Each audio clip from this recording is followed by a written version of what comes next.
வணக்கம். விவேக் குக்கிங் சேனலுக்கு உங்கள் அன்புடன் வரவேற்கிறேன். அனைவருக்கும் தித்திக்கும் தீபாவளி நல்வாழ்த்துக்கள். வரவிருக்கிற தீபாவளிக்கு நம்ம ஒரு ஸ்பெஷல் ஸ்வீட் செய்ய போகிறோம். ஸ்வீட் பேர் பார்த்திங்கன்னா பேரிச்சம்பழம் லட்டு. பேரிச்சம்பழம் லட்டு செய்ய தேவையான பொருட்கள் பார்த்துக்கோங்க. அடுப்பில் வானல் நல்லா காஞ்சதுக்கப்புறமா 1 டேபிள் ஸ்பூன் அளவில் பட்டர் சேர்த்துக்கோங்க. பட்டர் நல்லா உருகி பட்டரோட ஸ்மெல் வர வரைக்கும் காய வச்சுக்கோங்க. இப்போ நல்லா காஞ்சிருச்சு. காஞ்சதுக்கப்புறமா 200 கிராம் அளவுள்ள பேரிச்சம்பழத்தை விதை நீக்கி எடுத்து வச்சுக்கோங்க. எடுத்து வச்சதை சேர்த்துக்கோங்க.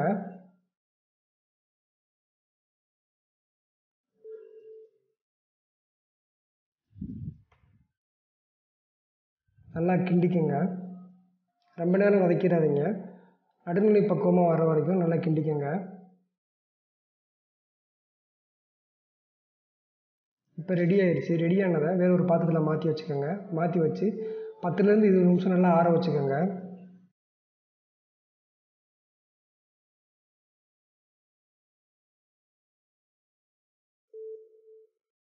வானல் நல்லா காஞ்சதுக்கப்புறமா 1/2 டேபிள் ஸ்பூன் அளவுள்ள பட்டர் சேர்த்துக்கோங்க. பட்டர் நல்லா உருகி பட்டரோட ஸ்மெல் வந்ததுக்கப்புறமா 1/2 டேபிள் ஸ்பூன் அளவுள்ள கசகசா சேர்த்துக்கோங்க.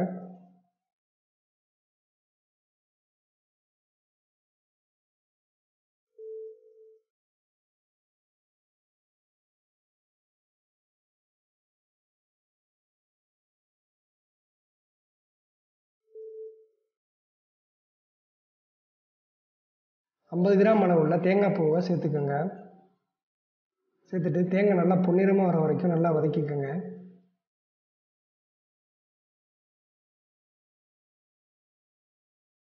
மூணு ஏலக்காய் நல்லா இடித்ததை சேர்த்துக்கோங்க.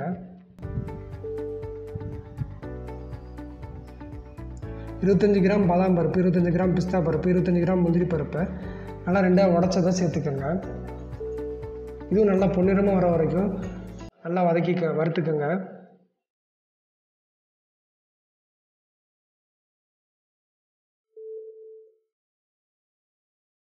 நல்லா வறுபட்டுருச்சு. வறுபட்டதை தனியாக எடுத்து வச்சுக்கோங்க. நல்லா ஆற விட்டுக்கோங்க. 10லேருந்து 20 நிமிஷம் ஆற விட்டுக்கோங்க. ஏற்கனவே நம்ம வதக்கி எடுத்து வச்ச பேரிச்சம்பழத்தை மிக்ஸி ஜாரில் சேர்த்துக்கோங்க.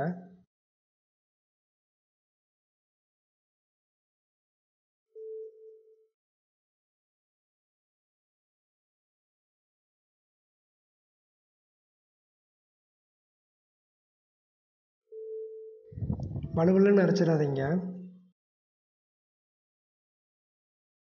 காணொலியில் காட்டுற மாதிரி அரைக்குறையாக அரைச்சிக்கோங்க.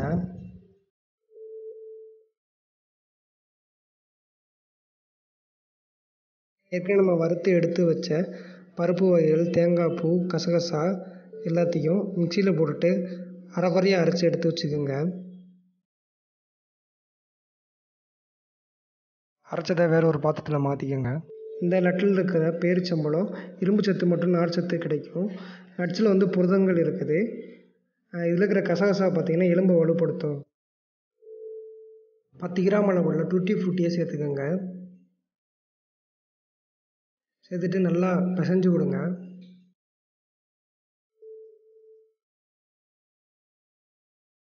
பிசைஞ்சாச்சு. பிசைஞ்சதுக்கப்புறமா லட்டு மாதிரி உருண்டையாக உருட்டிக்கோங்க.